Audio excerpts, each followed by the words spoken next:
Entre 1963 et 1964, s'est tenu le procès de Rivonia. Nelson Mandela, arrêté avec d'autres opposants au régime de l'apartheid. Le pouvoir sud-africain cherche à convaincre l'opinion publique que cet homme est dangereux, qu'il est un révolutionnaire violent, un ennemi de l'État, un danger pour la paix. En bref, un homme qu'on doit faire taire. Malgré un discours vibrant et brillant, il est condamné. Il risque la peine de mort, mais pourtant, il est enfermé et va passer 27 ans de sa vie en prison. Le régime voulait le faire disparaître, mais plus le temps passe, plus son image devient grande et populaire, plus l'injustice du système de l'apartheid devient évidente. En 90, il sort de prison et en 94, il est élu président de l'Afrique du Sud. Celui qu'on a voulu faire taire, en 31 ans, a changé l'image que son pays avait de lui. 31 ans pour passer de criminel à héros, de bandit à président, de personnes qui invoquent le danger à quelqu'un qui peut peut-être remettre ce pays sur les pieds.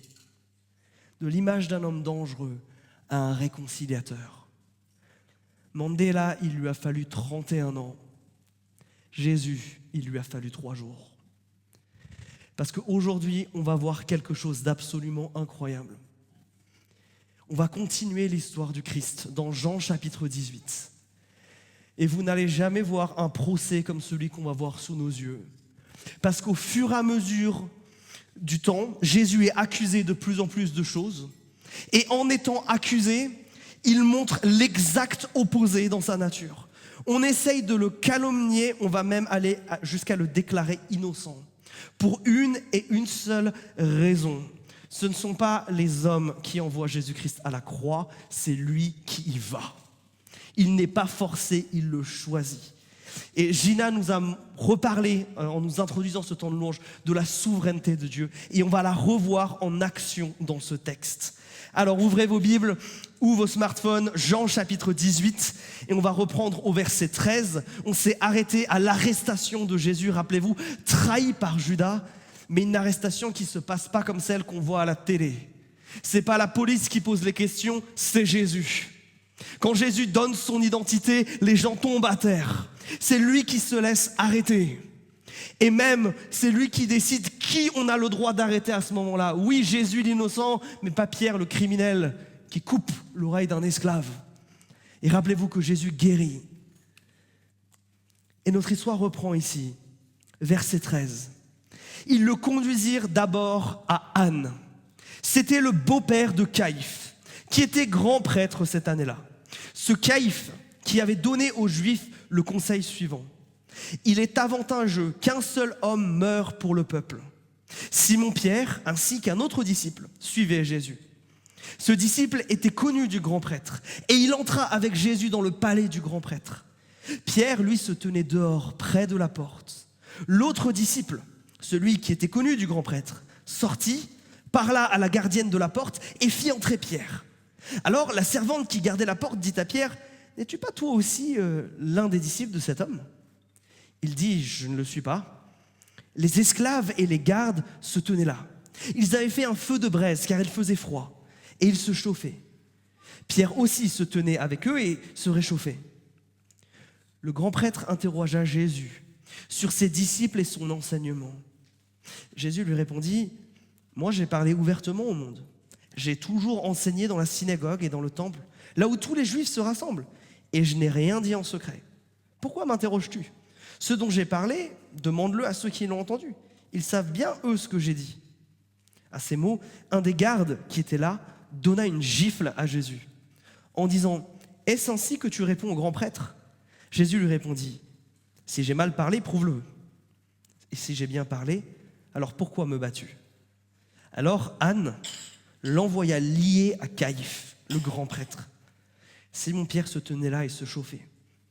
On lui dit, « N'es-tu pas toi aussi l'un de ses disciples ?» Il le nia en disant « Je ne le suis pas ».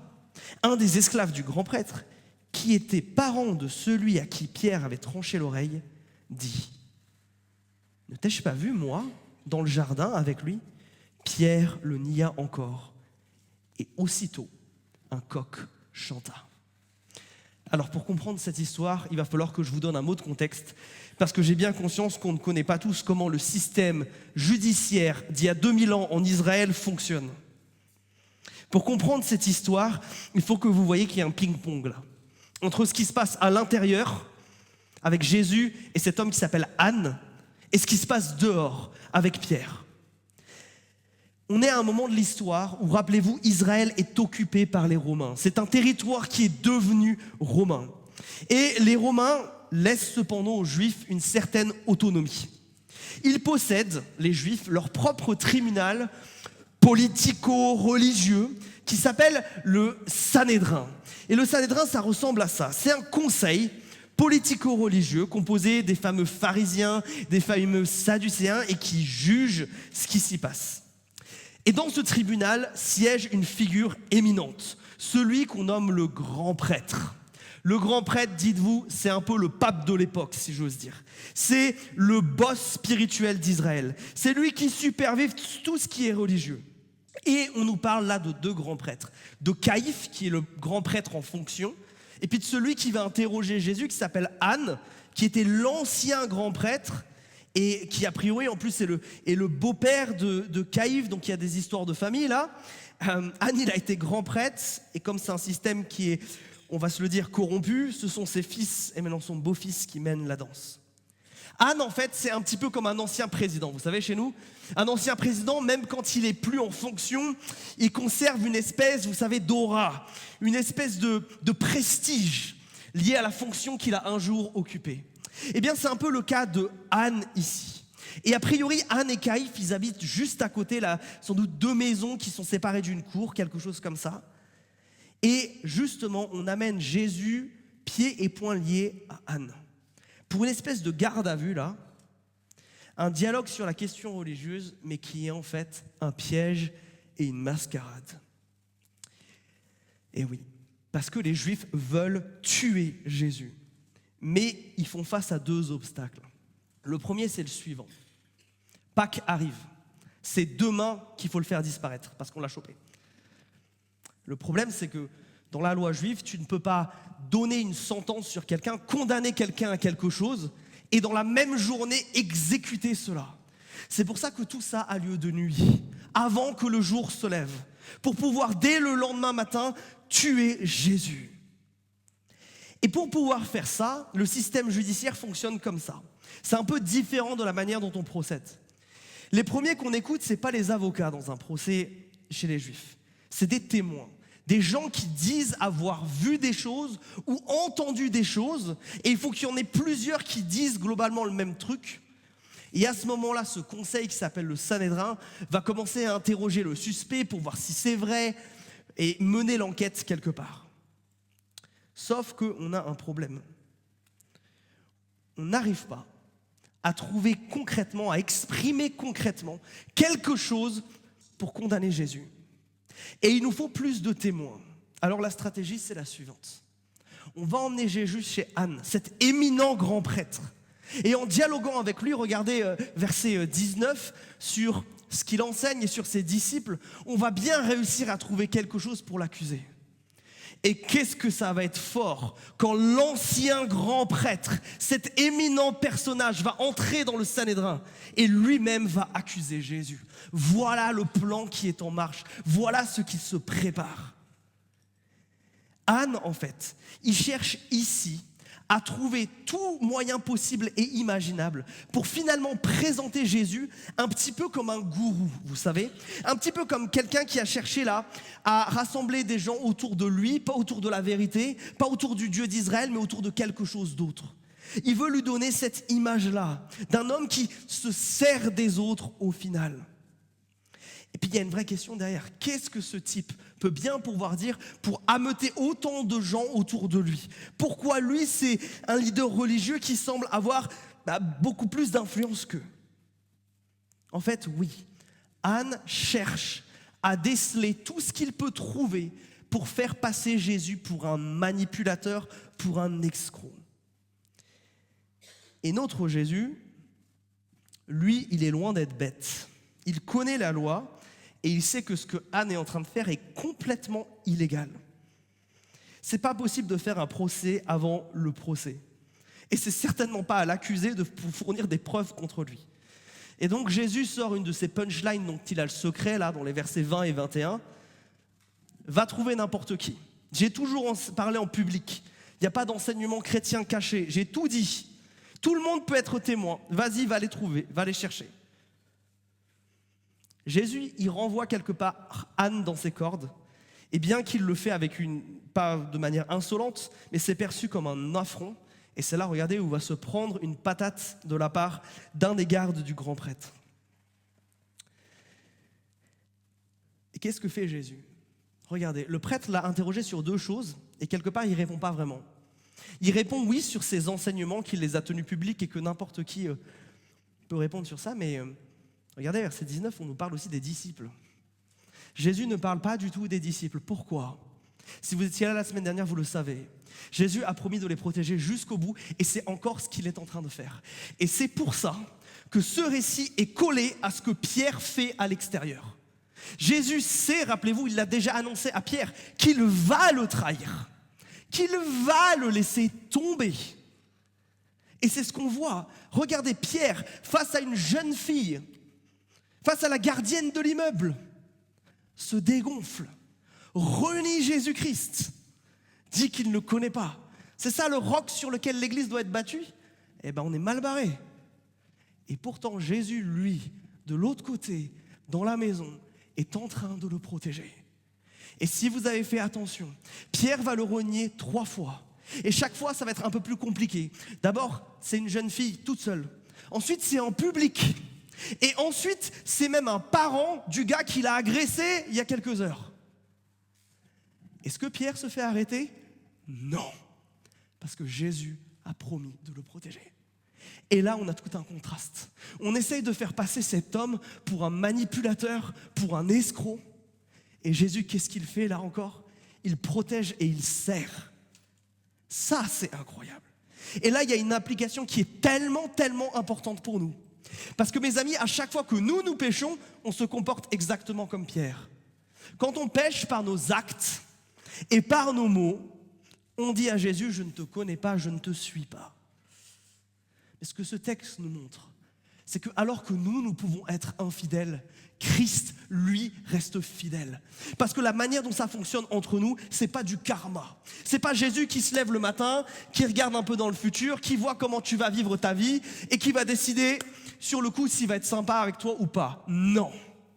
Dans la Bible, les choses fonctionnent par alliance. Et si tu crois au Christ et que tu l'as manifesté en t'engageant par le baptême, alors tu es dans une alliance avec Jésus-Christ. Tu as une certitude que lui tiendra sa part du contrat, qu'importe ce que tu fais. Écoute-moi bien parce que ça c'est important. Si tu es dans une alliance avec Jésus-Christ, ta relation avec lui n'est pas définie par le péché, mais par les termes de cette alliance. Et ça c'est trop important. C'est pour ça que Jésus ne lâche pas Pierre. Et ça, c'est la différence entre un contrat et une alliance. Dans un contrat, il y a 2 parties qui se promettent des trucs. Et s'il y a un parti qui ne fait pas sa part, contrat annulé. Dans une alliance, et ça me permet de vous rappeler que le mariage en est une. Mon comportement ne dépend pas de ce que l'autre fait. Il dépend de ce à quoi je me suis engagé. Et Jésus a fait cette promesse. Aucun de ceux qui m'appartiennent ne se perdra et aucun de ceux qui lui appartiennent ne se perd dans ce texte. Ça, c'est trop bien. Comprenez-moi bien. Pierre, il va de pire en pire.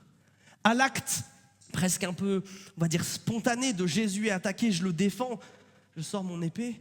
Là, il est consciemment en train de le trahir. Et ce qui est génial, c'est que Jésus le protège, c'est que Jésus va le pardonner et c'est que Jésus va le restaurer parce que Jésus reste fidèle à ce qu'il a promis. On essaye de le faire passer pour quelqu'un à abandonner, quelqu'un qui a manipulé les autres, quelqu'un qui s'est servi d'eux. quelqu'un qui a détourné les gens de Dieu. Et qu'est-ce que fait notre Christ là? Il protège le pécheur. Et ça, c'est important que tu le comprennes. Parce que des fois, Satan se fait passer pour Jésus et murmure à ton oreille que parce que tu pèches, Dieu, quelque part, là, il veut plus trop être avec toi. Quelque part que tu n'es plus digne de prier.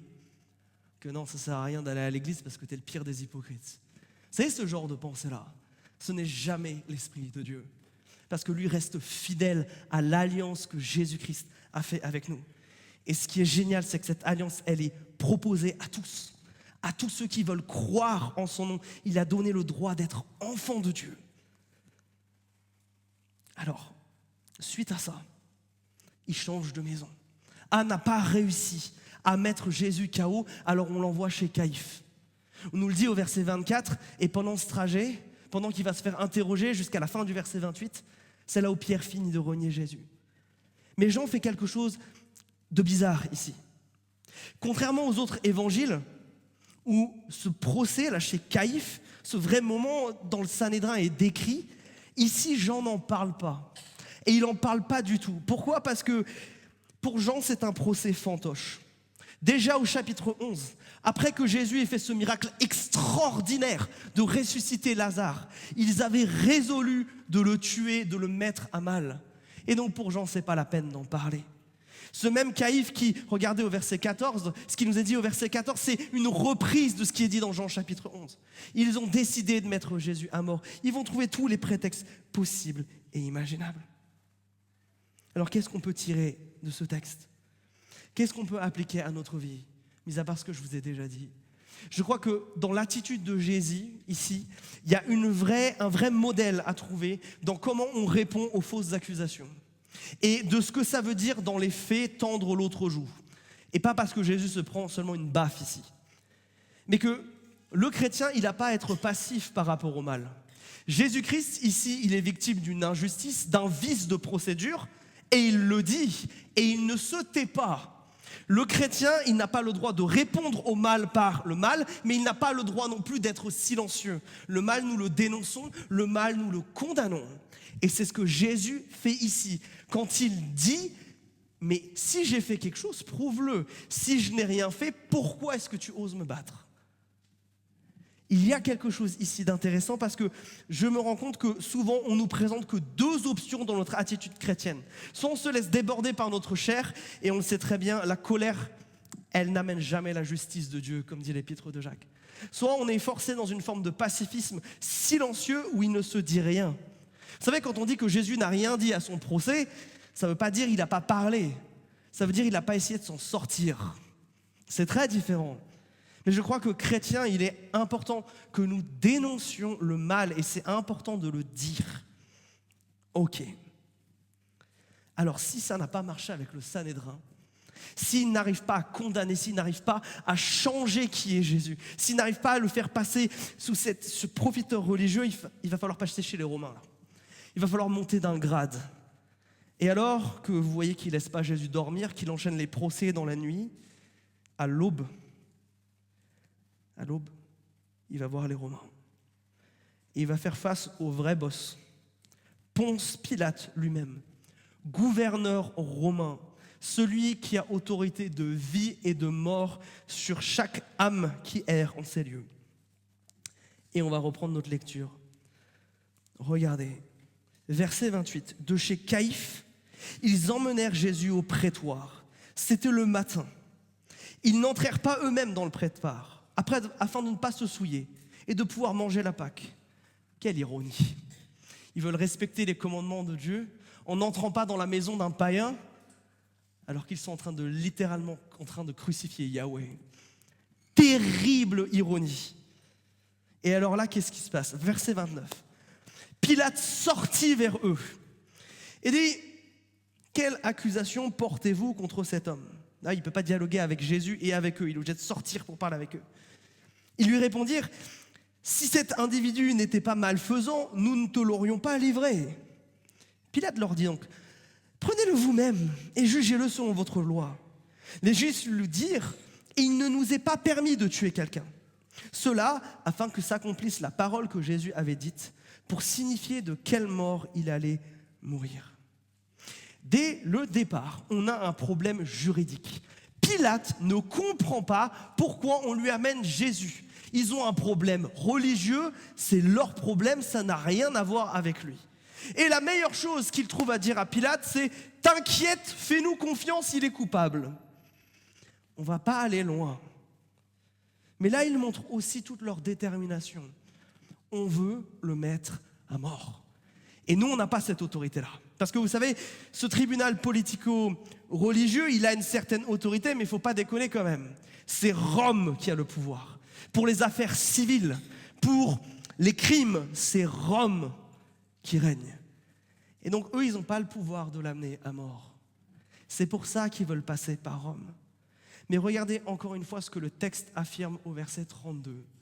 Tout ça arrive pas parce que Jésus se laisse porter par les événements et qu'il en est victime, pour que l'écriture s'accomplisse. Ce que Jésus a dit s'accomplit. Il est partie prenante de ce qui se passe ici. Le système de mise à mort des Juifs, c'est pas la crucifixion, c'est la lapidation. Il faut donc forcément que ça passe par les Romains. Ok. Pilate est confus, on ne comprend pas. Et là, il revient. Et là, on va voir la nouvelle accusation. On essaie de détruire l'identité de Jésus. Et où il va se révéler tellement fort. Regardez, verset 33, on reprend. Pilate entra dans le prétoire, appela Jésus, et lui dit « Es-tu le roi des Juifs, toi ?» Jésus répondit « Est-ce de toi-même que tu dis cela, ou bien est-ce d'autres qui te l'ont dit de moi ?» Pilate répondit « Suis-je donc juif, moi ? C'est ta nation, et les grands prêtres qui t'ont livré à moi. Qu'as-tu fait ?» Jésus répondit « Ma royauté n'est pas de ce monde. Si ma royauté était de ce monde, mes gens auraient combattu pour que je ne sois pas livré aux Juifs. En fait, ma royauté n'est pas d'ici. » Pilate dit « Toi, tu es donc roi ?» Jésus répondit « C'est toi qui dis que je suis roi. Moi, si je suis né, et si je suis venu dans le monde, c'est pour rendre témoignage à la vérité. Quiconque est de la vérité entend ma voix. » Alors regardez, il y a une ellipse là. Entre la fin du dialogue des Juifs et le début de ce que Pilate dit à Jésus, il semble qu'il lui ait donné une nouvelle information. A priori, Jésus se ferait passer pour un roi. Peut-être de lui-même, peut-être de la part des gens. Et ça va être un problème pour Rome parce qu'il n'y a de roi que Rome. Et que si Jésus se proclame roi, alors il y a un problème avec le pouvoir politique. Alors là, Pilate, il est menacé. Alors là, il faut faire quelque chose. Et c'est maintenant comme ça qu'ils vont accuser Jésus. Jésus, c'est un dangereux révolutionnaire.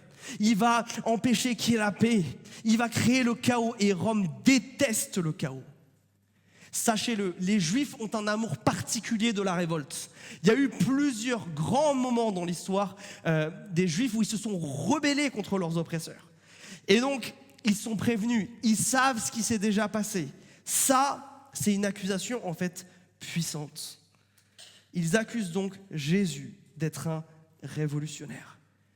Mais ce faisant, eux, comme Pilate, vont proclamer que Jésus-Christ est roi. Et lui va révéler ce que ça veut dire. Regardez, il va demander à Pilate d'où lui vient une telle idée. Est-ce que ça vient de lui ou est-ce que ça vient des Juifs? Parce que la réponse est très différente. Si la question venait de Pilate, alors il la poserait de « Est-ce que tu représentes un danger pour moi ?» Si elle vient des Juifs, alors Jésus sait que c'est une accusation qui veut l'amener dans ce sens-là. Et que dans ce sens-là, oui, il est le roi des Juifs parce qu'il est le Messie promis. Et donc la réponse, elle est oui dans un sens et non dans l'autre. Et ça nous explique pourquoi Jésus y répond de cette manière-là. Oui, il est le Messie promis, il est donc le roi, mais son royaume n'est pas de ce monde. Et là, on voit que Pilate, il commence à en avoir marre de faire des allers-retours, là. Et il lui répond, mais les autres, ils t'ont amené là, pourquoi, en fait? Je ne comprends pas. Il veut se débarrasser du problème. On sent qu'il n'a pas envie d'être là. Et Jésus va lui expliquer justement cette histoire que dans un sens, il est roi et dans un autre, il ne l'est pas. Et pour lui prouver que non, Jésus, il ne cherche pas à monter une révolution, Jésus lui dit, regarde les disciples. C'est pas cette bande de pêcheurs illettrés qui va faire la plus formidable des armées. C'est pas des hommes que j'ai entraînés au combat, c'est pas des hommes qui ont cherché à me défendre, c'est pas des hommes qui sont comme ça. Et ça convainc Pilate. Accusé de révolutionnaire, mais il se révèle encore une fois comme un roi. Regardez, on essaye de lui faire dire ce qu'il n'est pas et au final, on témoigne de qui il est. Mais ce que Jésus dit sur sa royauté, c'est tellement, tellement important pour nous.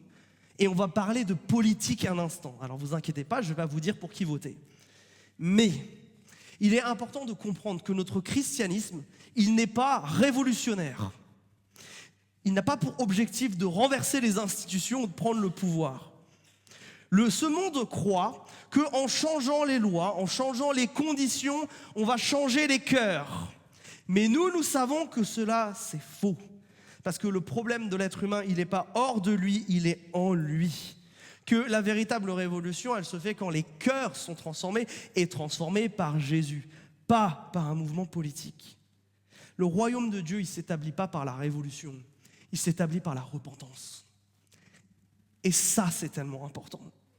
Le monde croit que justement, en changeant les conditions, on change le cœur. Et pour nous, c'est une illusion. Jésus n'a pas voulu de la royauté de ce monde. Il l'a rejeté. Alors qu'il est dans un système qui est oppressif. Alors que Rome oppresse son peuple et lui fait payer des taxes trop injustes.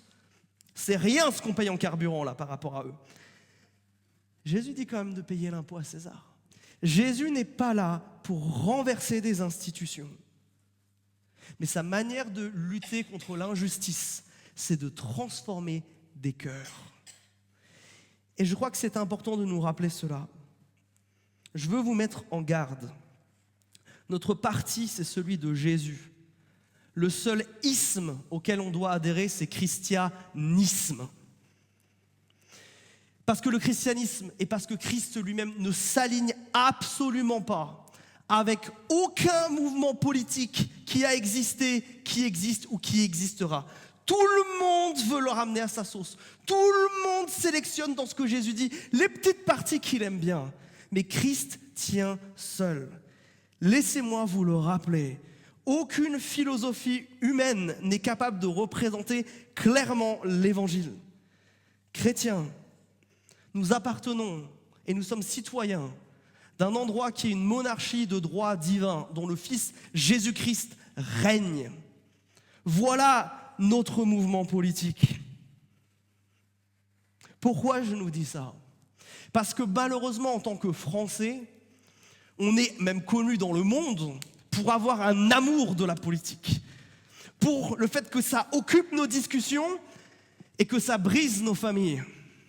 Chrétiens, nous n'avons pas le droit de nous diviser sur des choses qui sont non seulement secondaires, mais sur lesquelles on devrait être d'accord.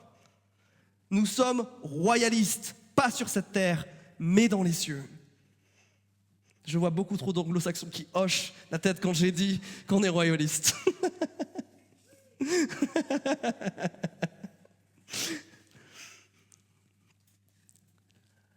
Deuxième accusation. Et deuxième fois qu'ils ont tort. Deuxième fois que Jésus, il n'est pas effacé, il est montré avec autant plus de force. Et Jésus vient de lui dire un truc très bizarre là. Quand il a essayé d'expliquer son rôle, il a dit regardez, qu'il était là pour témoigner de la vérité, c'est pour ça qu'il était là, et quiconque entendait sa voix était dans la vérité. Et là, il est trop tôt pour faire de la philo. Et c'est pour ça que Pilate va lui répondre, qu'est-ce que la vérité ? Après avoir dit cela, il sortit de nouveau vers les Juifs et leur dit « Moi, je ne trouve aucun motif de condamnation en lui. Comme il est d'usage chez vous que je vous relâche quelqu'un pour la Pâque, décidez donc, vous relâcherai-je le roi des Juifs ?» Et la réponse qu'il attend, c'est « Oui, mais… » Alors ils se remirent à crier « Pas cet individu, mais Barabbas. » Or, Barabbas était un bandit. Alors regardez bien. Pilate se retrouve coincé. Il n'a pas envie de commettre une injustice, mais il est en train de se rendre compte que, effectivement, Jésus, c'est une figure politique qui divise. Et évidemment, Jésus, il amène un peu de chaos là. Mais c'est pas Jésus le problème, c'est pas ses disciples le problème, c'est les autres excités devant sa porte le matin là. Et Pilate se dit, ça y est, j'ai trouvé la solution. J'ai trouvé la solution. À la Pâque, on a l'habitude de faire grâce. À la Pâque, on libère un prisonnier. Et je vais mettre d'un côté ce Jésus qui divise et de l'autre côté un gros criminel horrible. Forcément, ils vont choisir Jésus. Et ça va être le bon plan parce que comme je le relâche, quelque part je valide que Jésus, pas bien. Mais d'un autre côté, je ne commets pas une injustice. Il pense que son plan est ficelé. Mais qui est souverain? C'est Christ. Et ça ne se passera donc pas comme ça. Barabbas va être libéré. Jean nous dit peu de choses sur lui, mais les autres évangiles vont aller dans le détail. Barabbas, lui, c'était un révolutionnaire. Il a tenté une rébellion. Il a même tué quelqu'un pendant cette rébellion. Et elle n'a pas marché. Rendez-vous compte à nouveau de l'ironie. Ils vont libérer quelqu'un qui a vraiment commis le crime, duquel Jésus est accusé et dont lui, il est innocent. Mais c'est à ce moment-là, c'est en comprenant que les Juifs veulent le relâcher, que le véritable complot vient à la lumière. Parce que oui, aujourd'hui, on est un poil complotiste. Les Juifs sont prêts à tout pour que Jésus meure. Mais pour que Jésus meure et son message soit détruit avec lui, il faut qu'il y ait quelque part que Dieu valide son humiliation, que Dieu le détruise d'une certaine manière. Et les Juifs savent un truc, que dans la loi de l'Ancien Testament, il y a ce verset-là. Dans Deutéronome 21, on dit « Si l'on fait mourir un homme qui a commis un crime digne de mort et qu'on l'ait pendu à un bois, et cette expression, elle est exprès floue, parce que ça peut dire pendu comme ça, ou accroché d'une autre manière. Mais tu l'enterras le jour même, et regardez pourquoi. Car celui qui est pendu est un objet de malédiction pour Dieu. Si Jésus-Christ meurt crucifié, qu'est-ce que eux vont pouvoir dire? C'était un charlatan, c'était un menteur ce Jésus. Ces miracles, de la magie, des choses belles. Dieu n'aime pas cet homme. Et c'est pour ça qu'il veut le détruire. Sauf que eux n'ont pas ce pouvoir-là. Il faut qu'ils arrivent à convaincre Rome que non seulement Jésus c'est un criminel, mais un criminel de la pire espèce qui mérite la mort qu'on donne aux ennemis politiques. Voilà ce qu'ils essayent de faire. Et là encore une fois, alors qu'ils essayent de faire passer Jésus pour quelqu'un de maudit, nous le savons, c'est en allant sur cette croix que Jésus-Christ va se révéler être le Messie. Et c'est ça qui est trop fort. Parce que regardez, Jésus ne répond rien là. Vous avez vu? Jésus, il est silencieux. Il ne répond pas à cette partie. Pourquoi? Parce qu'après la parole, il y a les actes. Rappelez-vous, les amis, quand Jésus choisit d'aller sur cette croix, ce n'est pas pour le plaisir, c'est pour mourir à notre place. Voilà quel est le rôle de ce Messie-là. Voilà ce qu'il est venu accomplir. Alors Jésus ne va pas commencer à dire des trucs, il va commencer à faire des trucs. Et le premier dont il va prendre la place, c'est Barabbas. Ça commence ici, l'œuvre de la croix. Lui, Jésus-Christ l'innocent, prend la punition que Barabbas mérite. Vous avez l'exemple type de comment Jésus nous sauve. Comme Barabbas, vous et moi commettons le péché qui offense Dieu et nous sépare de lui. Comme Barabbas, vous et moi sommes condamnés à mort. Mais comme Barabbas, Jésus-Christ choisit de nous faire cette offre, d'aller volontairement à notre place et à la croix. Ces révélations successives, elles vont changer des trucs. Parce qu'il y a des gens là, qui ne sont pas nommés là, mais dont on va apprendre un tout petit peu plus tard dans le récit, qui vont être transformés eux, qui vont comprendre et il ne va pas leur falloir longtemps. Dans ce Sanhédrin là, on a parlé de Anne, on a parlé de Caïphe, mais il y a deux autres hommes, un certain Nicodème et un certain Joseph d'Arimathie. Joseph, qui lui va être convaincu du discours du Christ, qui lui va refuser qu'on le laisse et qu'on l'enterre comme un brigand, comme un homme maudit par lui. Non, lui, il s'est fait construire un caveau personnel incroyable dans la roche, un truc super. Et c'est là qu'il décide d'amener le corps du Christ. Parce que ce n'est pas un homme maudit par Dieu, c'est un grand homme qui mérite d'être honoré, avec une dignité toute particulière. C'est parce qu'il est vraiment innocent que les Romains eux-mêmes, qui sont habitués à condamner tant de personnes à même, On va avoir des doutes, dont le centurion qui guide tout cela. Rappelez-vous, celui qui, devant la croix, en voyant Jésus mourir en innocent, dira « Celui-ci était vraiment le Fils de Dieu ». Oh, quel affront quand César est appelé de cette manière-là. Lui va reconnaître que oui, ce n'était pas un révolutionnaire, c'était vraiment le roi. Et enfin, parce qu'il n'est pas un gourou, parce qu'il n'est pas là pour se servir des autres, mais pour les sauver. La dernière chose que Jésus fera sur cette croix, c'est de donner sa vie pour un des collègues de Barabbas, sans doute. Un des hommes qui a été chopé avec lui et qui est crucifié à la droite de Jésus, qui n'a jamais rien fait de bon dans sa vie, mais qui dans ses derniers instants choisit de se repentir et demande à Jésus-Christ s'il peut faire quelque chose pour lui. Et Jésus lui répond, « Aujourd'hui même, tu seras au paradis avec moi. Aujourd'hui même. » Voyez comme notre Christ, sa manière d'être, en voyant tout cela, nombreux ont été ceux qui ont changé d'avis et qui se sont positionnés totalement différemment. La figure de Jésus, elle ne nous laisse pas insensibles, elle ne nous laisse pas indifférents. Et ça, c'est ce que Faustine nous a rappelé dans son témoignage il n'y a pas longtemps. Elle nous a dit, dans tout le christianisme, il y a un truc dont je n'arrivais pas à me débarrasser, une chose que je n'arrivais pas à critiquer, c'était Jésus. Jésus, il y a quelque chose de trop admirable, de trop grandiose. Et c'est pour ça qu'on le chante et c'est pour ça qu'on l'adore. Mais ce texte nous invite, mes amis, à nous poser la question. Vous qui venez ici depuis un moment, vous qui êtes venus à Pâques et qui avez contemplé ces événements de la crucifixion de Jésus et de la joie de la résurrection, comment vous positionnez? Parce que ce texte, mes amis, n'a pas vraiment d'application. Ici, on rentre dans ce que Jésus fait d'unique et qu'on ne peut pas trop imiter. Et je ne vois pas quel être humain ici est digne d'être imité là non plus. Mais ça nous apprend quelque chose. Dans ce texte, Jésus nous pose une question. Parce qu'on arrive progressivement à la fin de cette série. C'est comment toi tu réponds. Il y a plusieurs réponses qui ne sont pas bonnes pour Jésus. Jésus ici ne nous demande pas notre pitié. Oh pauvre Jésus, il a subi des trucs difficiles. Non, il y allait parce qu'il nous aime. Il y allait par choix, il y allait par conviction.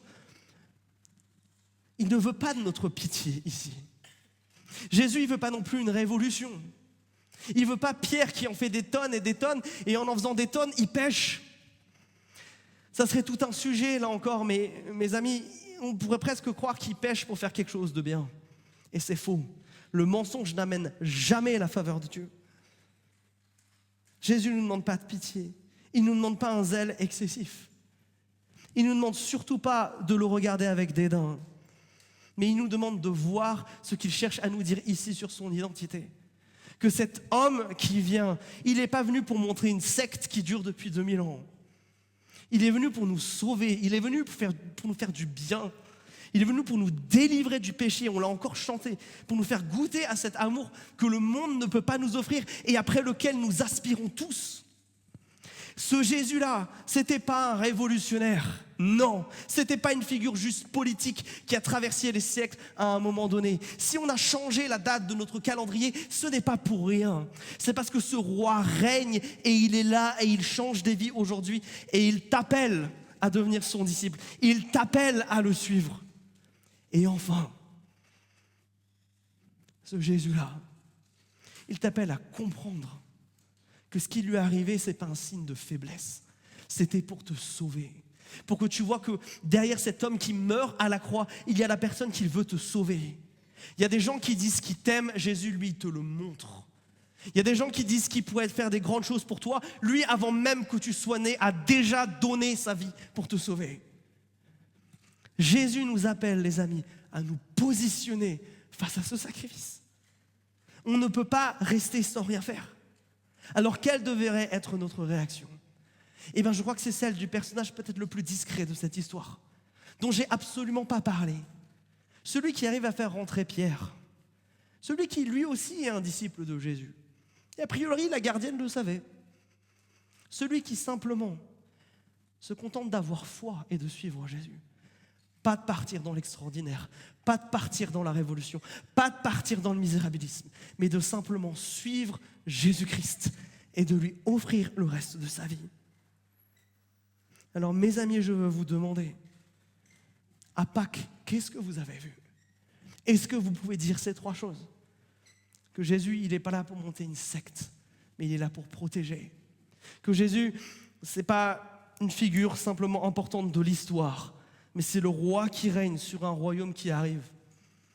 Et que Jésus, c'est le Messie. C'est l'homme qui est venu nous sauver. Et si vous croyez cela, si ça vous parle, et si vous voulez honorer Jésus justement pour ce qu'il a fait d'extraordinaire, eh bien on va le faire. On va le faire maintenant et on va répondre à ce que l'Esprit nous dit dans ce texte. Mais on va le faire comme Jésus le veut. Jésus, il a des goûts en matière de louange. Il a des goûts en matière d'adoration. Bien sûr, il nous aime comme on est et on arrive tel qu'on est devant lui. Mais Jésus nous appelle à avoir un repas de famille. Et ça, c'est le repas de la Sainte Seine. Parce que c'est là où on se rappelle justement toutes ces réalités. C'est là où on se rappelle ce qu'il a fait pour venir nous sauver. C'est ça qu'il demande de nous comme adoration. Jésus n'a donné que très peu d'instructions sur ce que les chrétiens doivent faire quand ils se rassemblent. Mais celle-ci, elle est mentionnée. Et elle est mentionnée tout au début de ce qu'on a vu.